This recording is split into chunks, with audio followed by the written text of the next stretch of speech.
In this lesson, we're going to use some different materials. We're going to use something that looks like crayons, but they really aren't crayons. They're called oil pastels. Oil pastels are lots of fun to use, and you get a very sophisticated, very beautiful, brilliant picture with the oil pastels. When they first come to you, oil pastels look like this. They look like a long crayon with paper wrapped around them, but pretty soon you'll find out they won't look like that. So I often have with me a meat tray of some sort, you know, one of these styrofoam meat trays, and you can recycle it right now by using it as a place for your oil pastels. Because one of the first things that I do with oil pastels is to take them and to break them. Doesn't that sound awful? And then we take the paper off the oil pastels so that you not only use the point of the oil pastel, but you use the side of it as well. So pretty soon the whole place begins to look pretty raggedy, and you'll find that in place of that beautiful box that you had at the beginning, you end up with little pieces of oil pastel like this. But that's okay. That's really the way it should be. Sometimes the paper hangs on, and sometimes it doesn't. So you'll find that probably after one lesson, your oil pastel box does not look as neat and as tidy as it did at the beginning. There are oil pastels that come in large sets of 24, 25, and so forth, 24, 36, and so on. And you'll find that there are small sets. Both sets are quite adequate. But one of the things that you're going to need after a while will be an extra set of white pastels, because white goes under everything, and you'll find that you're using up your white pastels at a very fast rate. So I'm going to break this white pastel too, and while I'm peeling the paper off of it, I'm going to talk about our art project for today.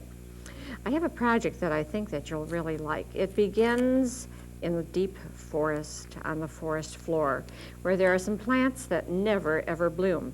Do you know what those plants are? Well, they're plants like mushrooms, and they're plants like mosses and lichens and ferns. Those plants never ever bloom, and they don't have seeds to them. But nevertheless, they're very interesting plants, and they add a lot to our world. They also happen to be easy to draw. So if you're going to learn oil pastels, you need something easy to draw, and we're going to start with mushrooms. Now everybody knows how to do an upside down U, right? No problem there. And essentially that's what a mushroom looks like. But I found out through doing this art lesson that there are hundreds and hundreds of different types of mushrooms. There are some that have an elongated U like this, and there are others that look sort of bell-shaped. So if you can draw a U and push it out of shape and serve a bell shape, you've got a mushroom. Now, the mushrooms have little fringed edges to them. And do you notice that I'm drawing with an oil pastel? And I'm pressing rather hard. That one just broke, and that's going to happen to you all the time.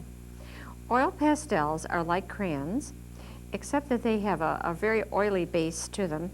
And it's almost like painting when you get finished with oil paints, except you don't have this smelly old turpentine that you have with oil paints. Now, as I draw the mushrooms, I'm going to talk to you about what you're going to do with oil pastels. It's true, you don't really have to do a mushroom picture, but this is so easy to draw that nobody needs to be frightened of it, and everybody's picture can come out looking good. Now, you know, on the forest floor, you often have a log that's fallen down off of a tree, and that log is very bumpy and has little projections sticking up from it. Mushrooms either often grow on the log or behind the log. So these are either on or behind the log. Now on the log as well, you might find some lichen. And lichen are flat patches of a plant that grows from a spore. It has no seeds. And I'm going to just draw ugly looking patches like that. Now we have then, let's put a rock right here in our foreground. Did you notice that I didn't worry about that line right there? Well, I didn't worry about that line because I can cover it up later. We're just doing an outline drawing right now. And I think that I've gone far enough in step one with your oil pastels. Step one was to take a white oil pastel, break it, press very hard and draw your picture. So sit back and look at it, and let's go to step two.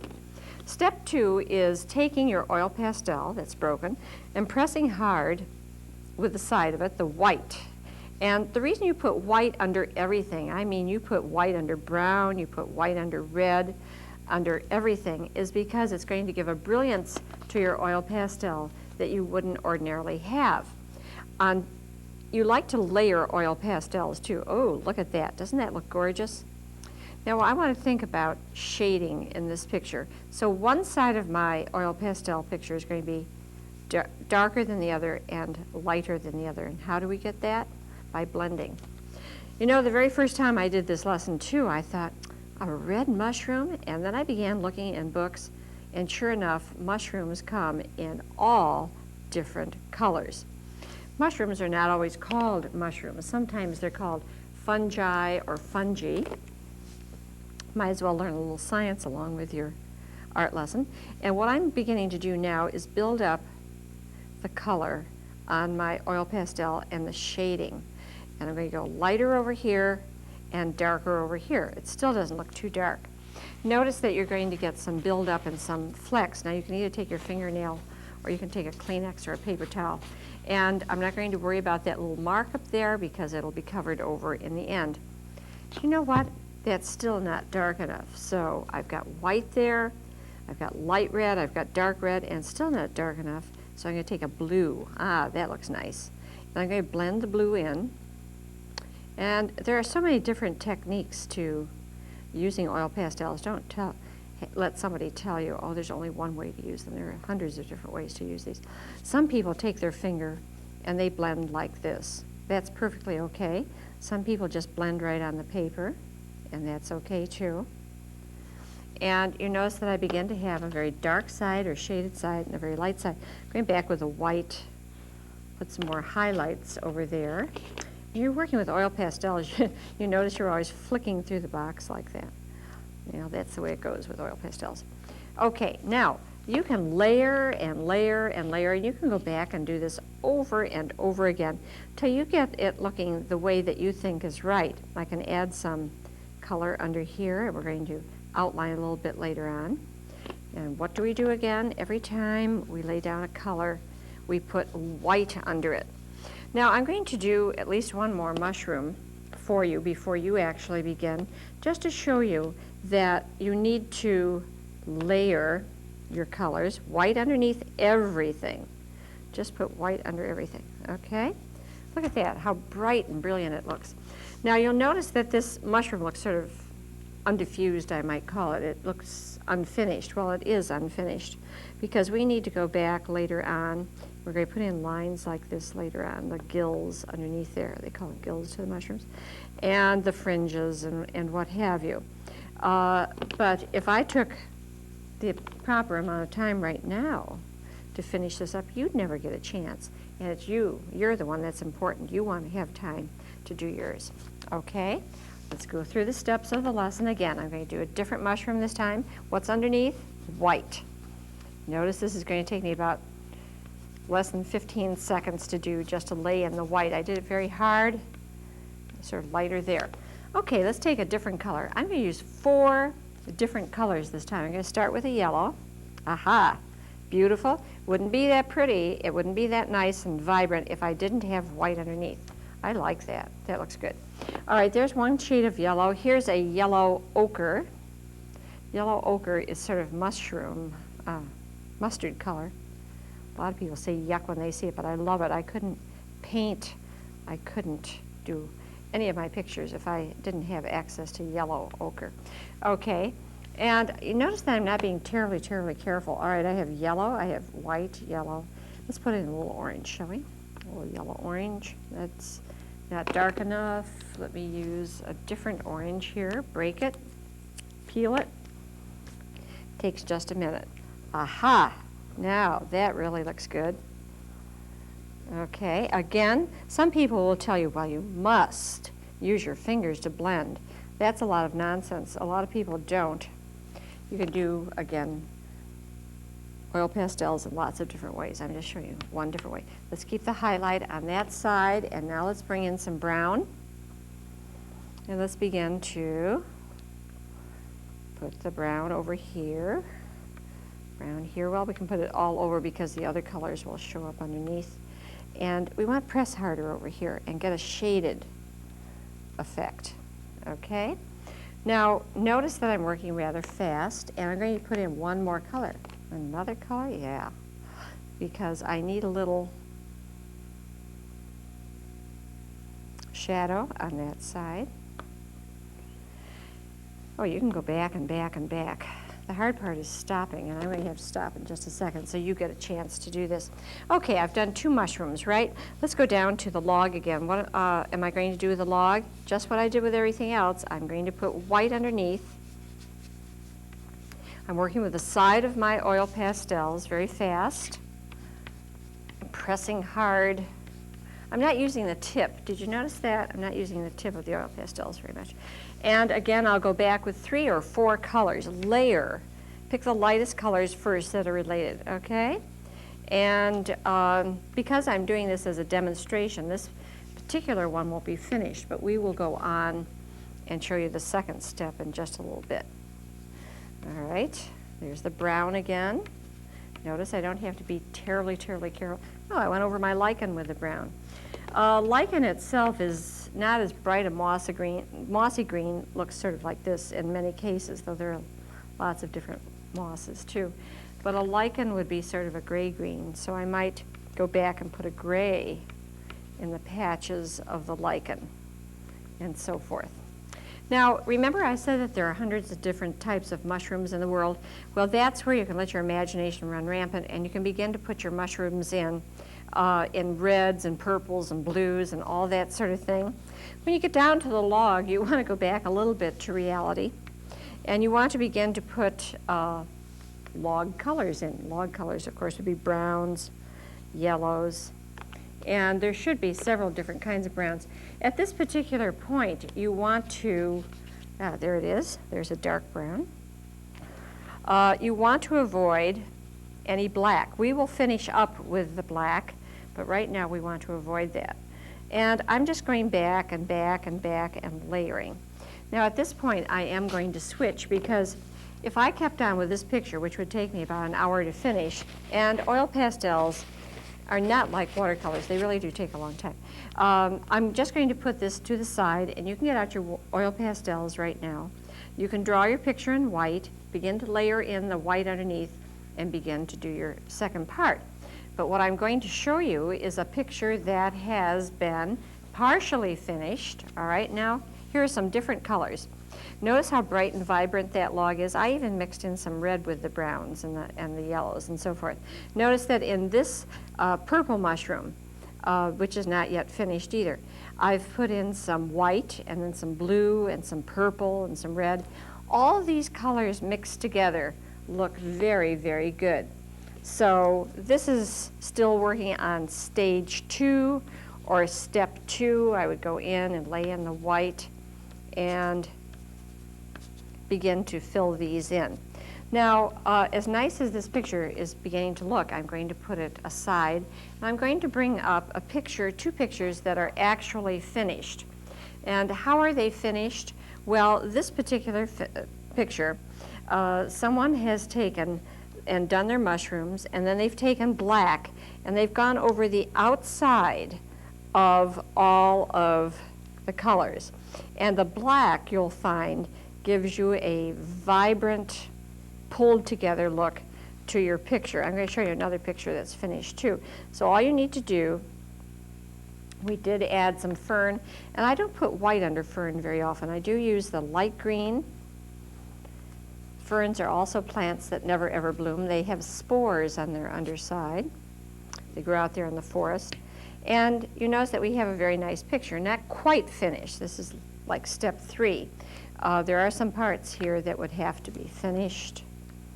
Probably should have been finished before we put some black on.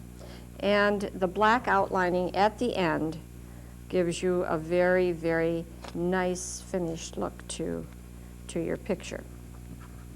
Okay? Now, let me put that aside, and let me show you a finely finished picture. This is where we started with drawing it with the white. We put white underneath everything. We added layer upon layer upon layer of color. We tried to get a light side and a shaded side, a light side and a shaded side.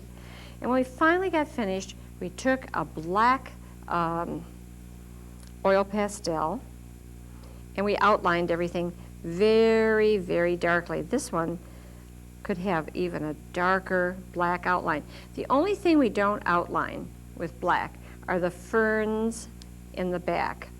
Now you'll find that not everybody uses black outlines, but it does pull your picture together. And if you've got that unfinished feeling to your picture when you get done with the oil pastels, take a little black and outline your major parts, and you'll find that you get a very, very finished picture. You know what? Looking at this makes me feel like I'm back in the forest, and it makes me feel as though I'd like to take my oil pastels out there and do some sketching in the forest. Oil pastels are great for taking with you because not only are they inexpensive, but they're easy to use and they go anywhere. So if you can't take something like watercolors or oils with you, take your oil pastels and have fun with them wherever you go. This is the end of our lesson in oil pastels. I hope you've had fun. I hope you've learned to blend and get highlights and shading in your picture.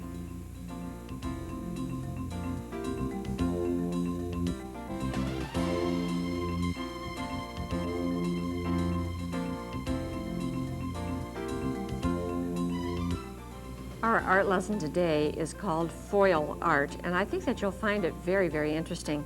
Foil art is a little different from probably anything that you've done before. I'd like to show you here in front of me the finished product. It may not be a seahorse that you come out with, but I want to show you the general idea of the finished product. Foil art comes out looking like something we call a bas-relief. A bas-relief means that it has raised and lowered surfaces. And in this picture of the seahorse, you see that the outline of the seahorse is raised and rather shiny, and that the background pieces are lower and sort of dull. This gives us the feeling that we have a piece of old pewter or old silver here with a raised picture on it. Let me show you what materials we're going to need to do the foil art. The first thing that you'll need will be a piece of cardboard that looks approximately like this. It can vary a little bit if you wish, or it's called chipboard also. It has this, I'm going to tap it a little bit, it has that hard feeling to it. It doesn't bend easily. Besides the chipboard, you're going to need a crayon. You'll need a bottle of glue, white glue. You'll need a bottle of black shoe polish, and the black shoe polish that you get should have this sponge on the top. Then you'll need something very simple, just a regular eraser, regular pencil with an eraser on the top that is not too well worn. You don't want to hit the metal. So you need foil, a crayon, glue, and shoe polish, and of course a piece of foil as well. I'm going to begin today to instruct you in this lesson with step 1, which would be drawing an easy picture. Now, as you draw your picture, you want to think about the fact that whatever it is going to have a strong design. Simply because it's easy and does have a strong design, I'm going to draw a fish that doesn't look like a real fish necessarily. And if you can draw a circle or an oval, then you can draw the basic part of the fish. Then you can come in and draw the tail, and we really don't want to touch the edges. That's a little bit close, but I think it'll be all right. One of the fins on the top, the eye, the gill perhaps, and 1 or 2 fins down here. Now this is a very simple picture to draw. You could draw birds, you can draw seahorses, you can draw all sorts of things, but whatever you draw should have a strong sense of design to it. I'm going to put the fish's scales on. Now this poor fish probably couldn't swim correctly because I've left off one of his fins, but the scales do make a very nice design on the fish. Now that took probably less than a minute, and that was step 1, a crayon and your board and an idea for a simple design.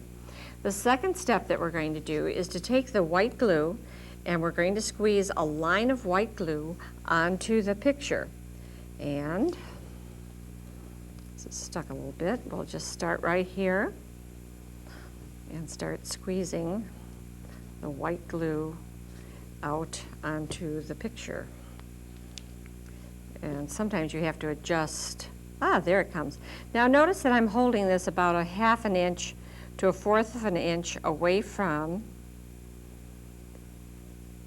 the cardboard, and I'm getting a very nice thick raised line. I'm trying to go very slowly so that my hand is fairly steady, and so that the line of glue is not thin but thick, and it's going right over the crayon lines that I drew. Isn't that simple?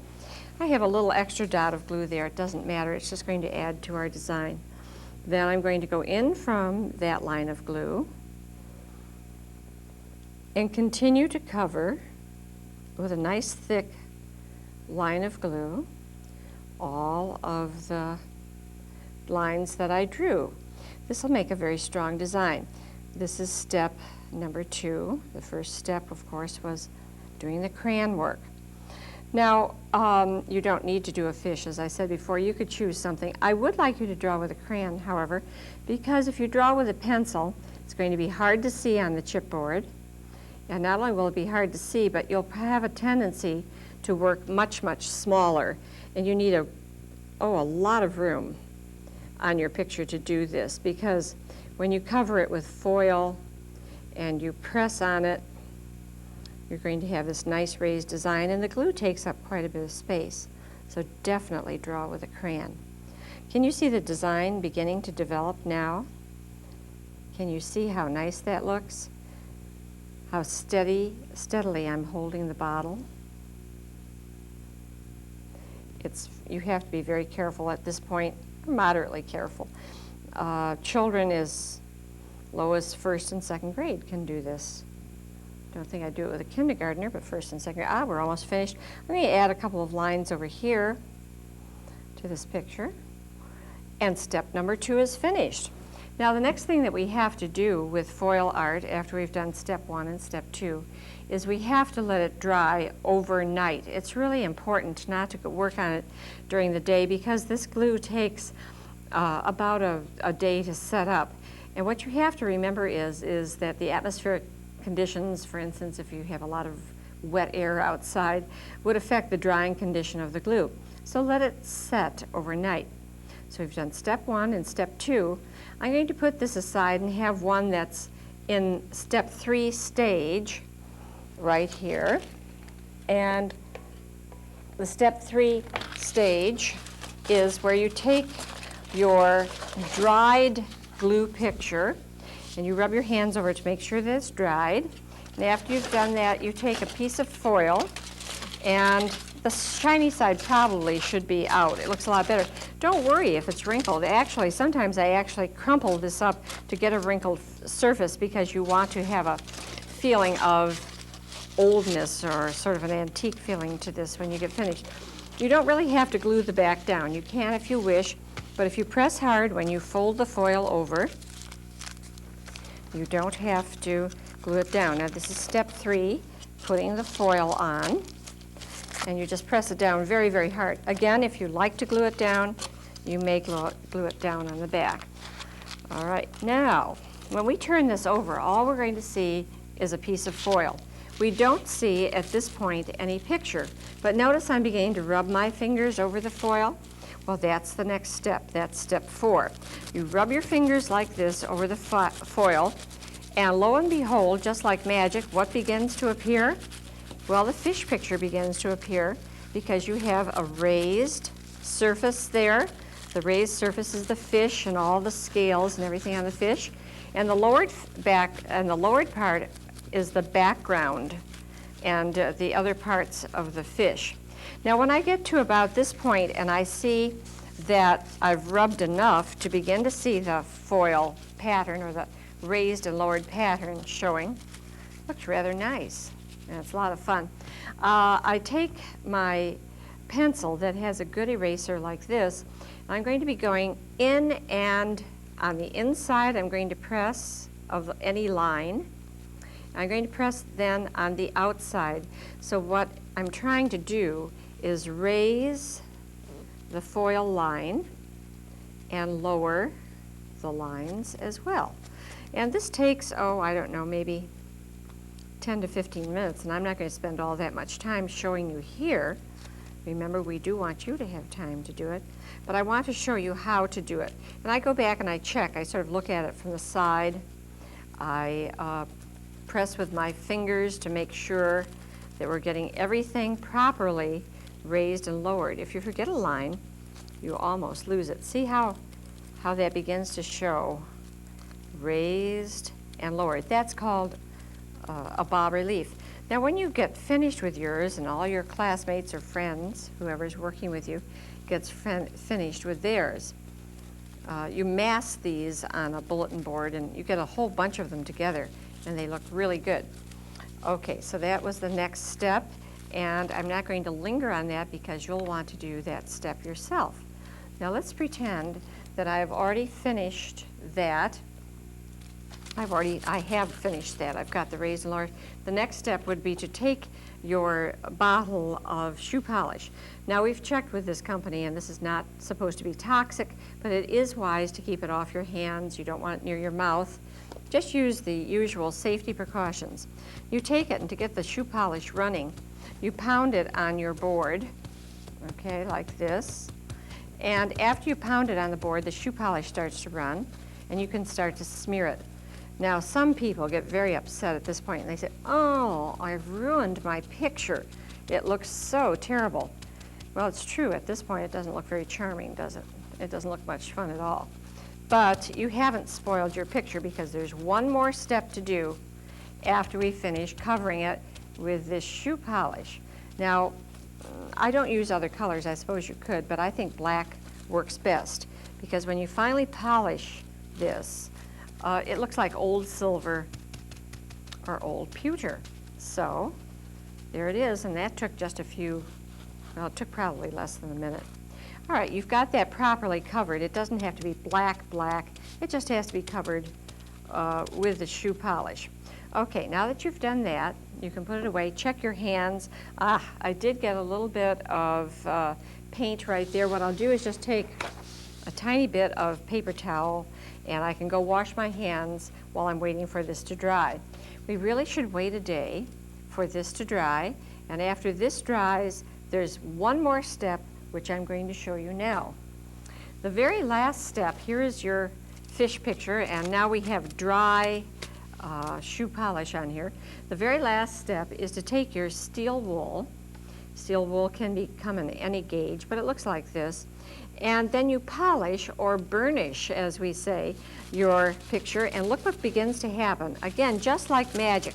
When you polish or burnish your picture with the steel wool, what do you begin to see? You begin to see your raised relief picture, and it looks very nice. It looks very expensive, doesn't it? It looks like very good silver or very good pewter. And those two metals make very nice reliefs, but since we can't afford that, we're going to use just plain old heavy-duty silver foil. All right, I'm getting off as much of the shoe polish as I want. Now, some people like a very highly burnished, very bright silver picture. I actually prefer to leave some of the dark spots, but you do want your raised spots to be fairly burnished. And there you are. That's the last step. Didn't take very long. Don't want to go on forever with the burnishing. And you've got a lovely raised relief picture of a fish or a seahorse or a hot air balloon, whatever it is that you would like to do. And we call this working with foil art. This is the end of our lesson for today, and I hope that you've enjoyed it.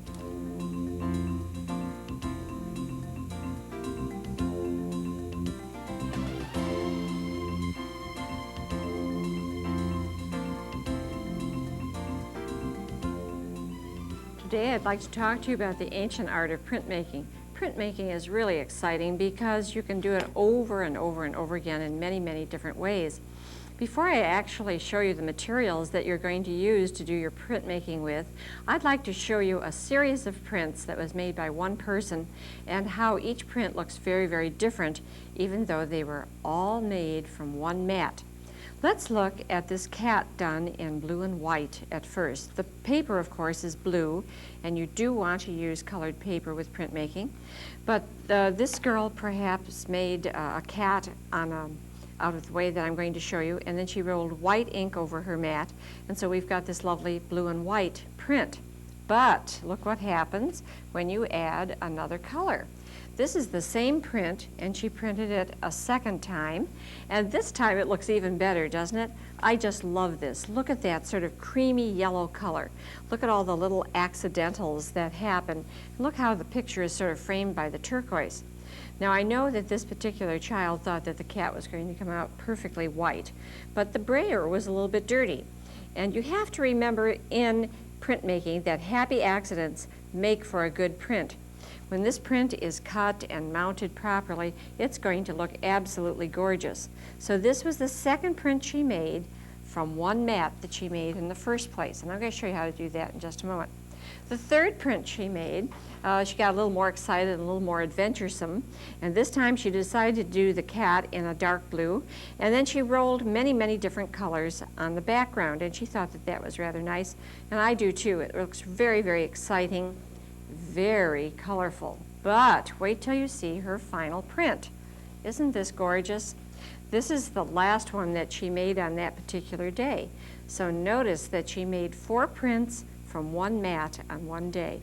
And in this particular one, all the colors that she had had on before came through the last set of colors that she put on here, and the whole thing looks just gorgeous.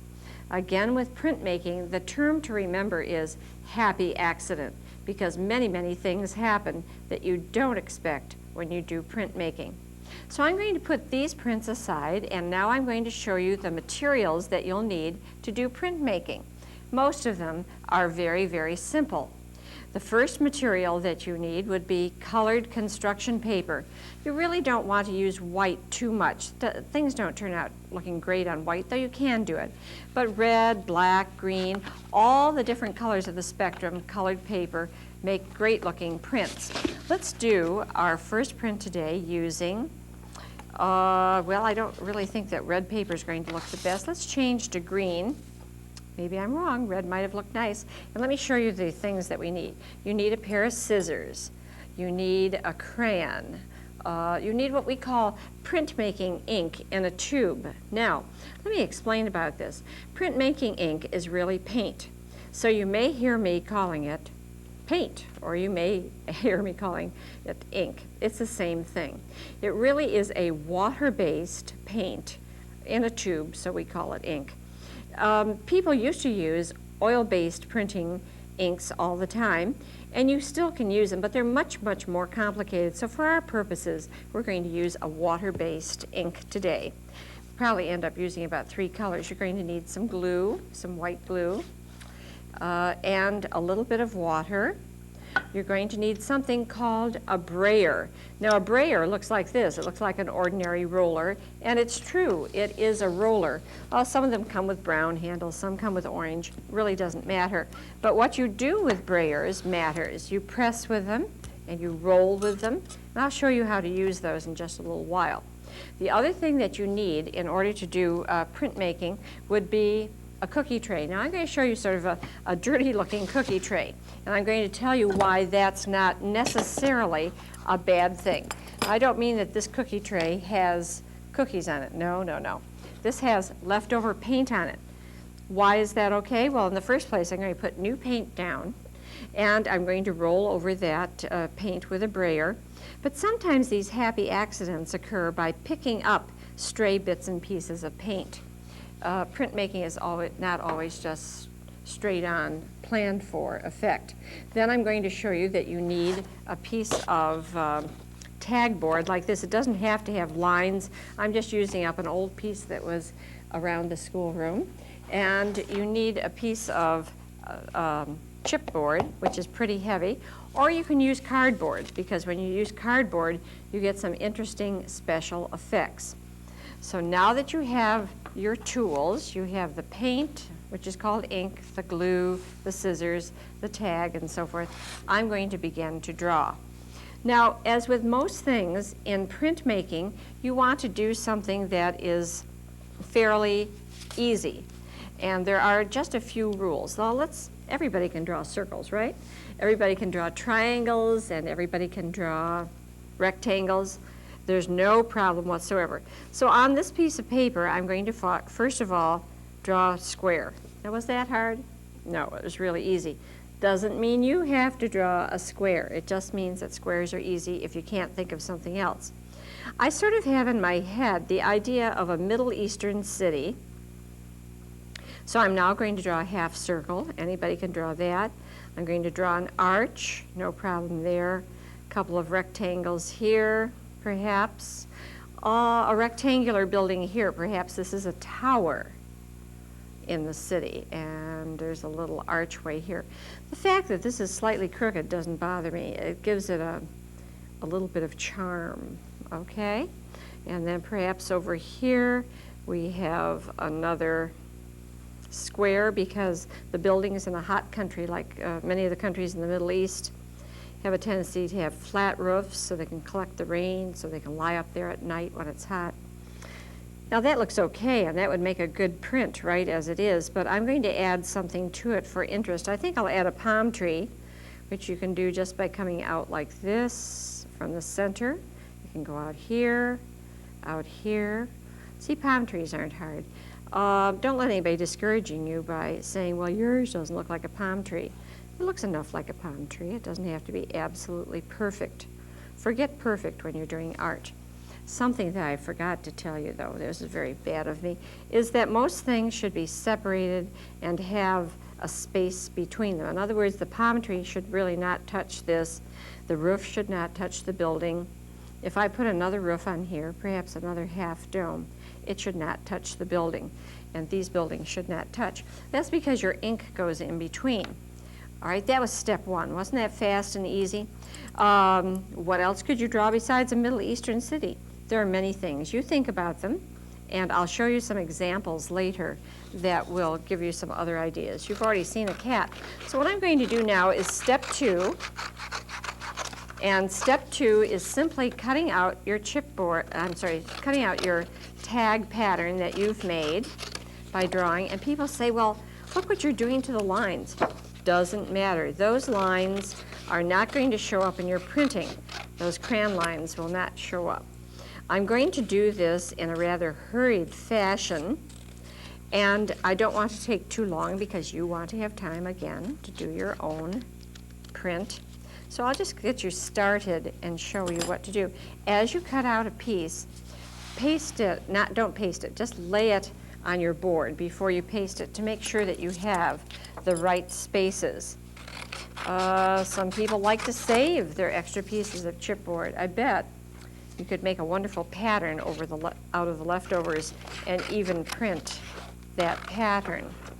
Now, as I said before, I'm not going to cut out the whole thing. I'm just going to cut out part of it so that you can see what to do. People often ask me, children and grown-ups alike, well, what do you do about the windows? We can make one simple cut like this that won't show when you glue, and then you go just in carefully, and you keep turning the board and turning your scissors, and there you have the window. I'm not going to cut them all for you all the way. Now you could say, well, what about that? It's not going to show because you're going to paste it down. So the next thing that we're going to do is to take every part of your picture, cut it apart, and paste it down. Now, because it takes so long to do, I'm only going to do one pasting, and then I'm going to show you the second step. All right? Well, I could have used that too. Notice that nothing touches anything else. That's a very important item to remember. Okay, now what have we done so far? We have drawn and we have cut out, and now we're going to paste. We've checked it by putting them on the paper. Notice again that I have not done the whole picture. That's because I don't want to take all that long to do that. Aha, here comes the paste. Do you ever have that problem? Sometimes the paste just doesn't come out when you want to. Now, so far I haven't gotten any glue on my fingers. That's not to say that I won't. I'm going to paste around that window, paste here, and I could take one finger at this point and smear the paste. I don't know that that absolutely has to be done. You're going to find that some of the paste peeks out from this picture. I guess we should have a paper towel here. And, all right, now we're going to paste it down very firmly. I would have cut out the other window too. Now do you see when you paste it down very firmly, it's not going to, that paste won't show when you do your printmaking. The crayon lines won't show, just the shapes will show. Okay, now we have to give this what I call the fingernail test. After you've pasted it down, it has to be very firmly attached to the picture, to the board. And you have to give it the fingernail test. And if you can get a fingernail under it and lift it up, you have to go back and tap it down again. Now let's pretend that you've done this step and that you've pasted everything on. Naturally, so it doesn't take so long, I'm not going to paste everything. I'm going to get rid of this for just a moment. And I'm going to take one that has been finished being pasted. All right, let's look at this and go over our steps. Step 1 was to draw. We did that. Step 2 was to cut out. We did that. Step 3 was to paste these pieces on with nothing touching anything else. And step 4 probably would be to give it the fingernail test and make sure that nothing was so loose that the paint would go underneath, or the ink, whichever you wish to call it. Okay, at this point we have what's called a board or a mat, something that you can print from. And remember, anything that you do is going to be printed in the opposite direction from the way that you think it's going to come out. It's going to be printed backwards. So I would avoid cutting out words and things of that sort. You might be surprised at getting high backwards, which isn't too exciting to do anyway. Okay, are you ready to print? I'm ready to print, which means that I'm going to go over here to my cookie tray, and on the cookie tray I'm going to spread the ink, or as we sometimes call it, the paint. So I'm going to come over here to my cookie tray, and you know, a cookie tray is important to have, but at the same time, you can have something else, like I have here a piece of glass that's been taped. You can use that as well. Now, here's how you spread the ink on. I usually use at least 2 colors, but I always print in white first. So we're going to take this tube of printing ink or printing paint, water-based, and just like a tube of toothpaste, we're going to squeeze from the bottom and squeeze this tube of paint out on the tray. All right, here's where the printing comes in. This is the fun part. We're going to get all this other stuff out of the way. And I'm going to right now flick in some water. Now watch this, because you don't want to get too much water. I'm going to dip my hand in the water like this, just the finger, and I'm going to go 1, 2, 3. And that seems to be enough water. All right, now you take the brayer, and it's important to go up and down and sideways. Up, ooh, does that feel gushy? Fun. I like gushy things, don't you? All right, you go up and down and sideways until your brayer is loaded with ink. Sometimes, remember what I said about happy accidents, sometimes you'll find that your brayer is too loaded with ink and you don't get a wonderful print. The thing about printmaking is you can do it hundreds of times. So now I'm going to take my brayer. Do you see the brayer? It seems to be loaded with ink.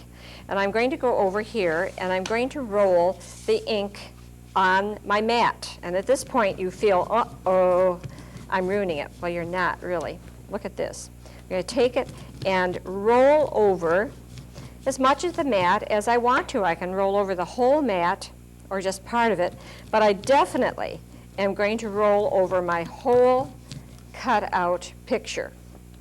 Definitely. Okay.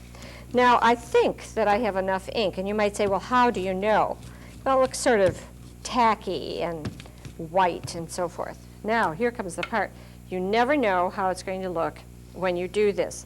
There are several ways to do your printing, but what I'm going to do at this particular moment is to take my mat and I'm going to center it nicely by holding on to the edges, and I think that that's centered, and I'm going to put it down like this. I'm going to flip it over. As I say, there are several ways of doing this. And now I'm going to rub my fingers all over. I can also take a brayer. I don't always like to use the brayer. Notice it's clean brayer, squeaky, clean brayer, and roll it over the picture. Now, just to make sure that all the raised and lowered parts are really printed, I'm going to take my fingertips and turn this over. Now, here's the scary part. When I turn this over, I may have a lovely print or I may have a blob. You never know what you're going to get. I'm going to turn this over. I'm going to hope that I get a lovely picture. Actually, I guess I better turn it back. And what I'm going to do is put one hand here, and I'm going to peel it back, not tear it back or do it too fast, just peel it back. And I'm going to hope,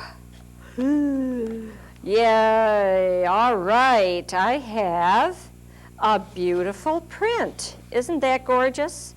Look how easy that was. Isn't that a nice print? Now, that was the good part. That really turned out nicely. Here comes the super good part. The super good part is I can take this board or mat and I can go over it hundreds of times, millions of times, lots of times. And I can do it again and again and again. So let me take another color. Let me riffle through here and see some, well, let's see. Let's try black, shall we? Sometimes black works really well. And it doesn't have to be black. It can be some other color. And we're going to show you how to print with more than one color.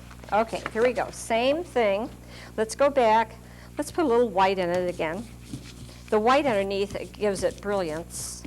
Okay, now let's take a different color. Let's take turquoise. Let's put the turquoise over here. Remember, like the toothpaste? And let's take just a little water. You just go flick, flick, flick 3 times, 4 times maybe? Okay. And then you start rolling with your brayer. Now you're going to notice that some of this turquoise may roll into the white. It doesn't bother me that much. That's how I'm going to get some of those happy accidents that I talked about. And the question is, where am I going to place the turquoise on this picture? The answer is wherever I feel like it. Isn't that nice? You can do that too. I don't know. I think that I'll go like, ooh, boy, is that too much? We won't know until we print. It looks pretty good to me. And we're going to get maybe a mysterious quality to this. I don't know.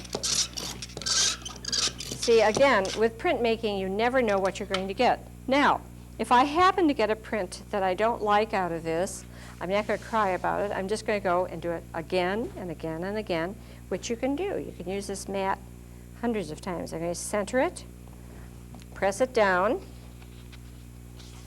flip the paper over, rub with my fingers, and I could rub with a brayer as well. But with my fingers, I have the ability to feel all the raised and lowered edges. Now again, remember, you never know what's going to happen. It can be wonderful, it can be awful, it can be fantastic. You never, ever know with printmaking. Ah, I like it. We have a good print. Isn't that pretty? Now, I could go on and on and on. I think that what I'll do is just add one more color. And let's see, I think I'll add magenta. And since we don't have a whole lot of room, well, a whole lot of room here, I'll just put it in here with the white, which may turn it a little pinker than I wish. And we will print one more time just to see what we get. Actually, once you do this, it's very hard to stop. You want to go on and on and on and keep on printing as much as you can. Well, that's the fun part, unless somebody says you have to stop and do arithmetic or you have to stop and do something else. You can keep on printing practically forever. Now you notice I already have white on here and I already have turquoise, and now I'm adding magenta. And that means that I'm going to get a lot of those colors peeking through. And so that means that it's going to be interesting. Ooh, that magenta is a little strong, isn't it? Little bit strong. I'm not even too sure that I want to print it on pink. Let's hope some of the turquoise shows through. Let's get a little turquoise in there just for kicks, okay? Where are we going to put it? Okay. Now I'm going to print it. As I say, I'm not sure that pink is the right color to print it on, but that's a nice thing about printmaking. You can experiment and experiment and experiment and go on and on and on with this. All right, here we go. Now we're going to take this and we're going to center it. We're going to press it down so it sticks. Hold on, flip it over, and rub. So we've done a white one, turquoise and white one, and now we've added magenta and a different color of paper, and let's see what happens. Are we going to get happy accidents? Are we going to get a wonderful print? Are we going to have to do it over again? You never, ever know with printmaking, but do try to rub hard anyway, okay? Now we're going to peel it, hold,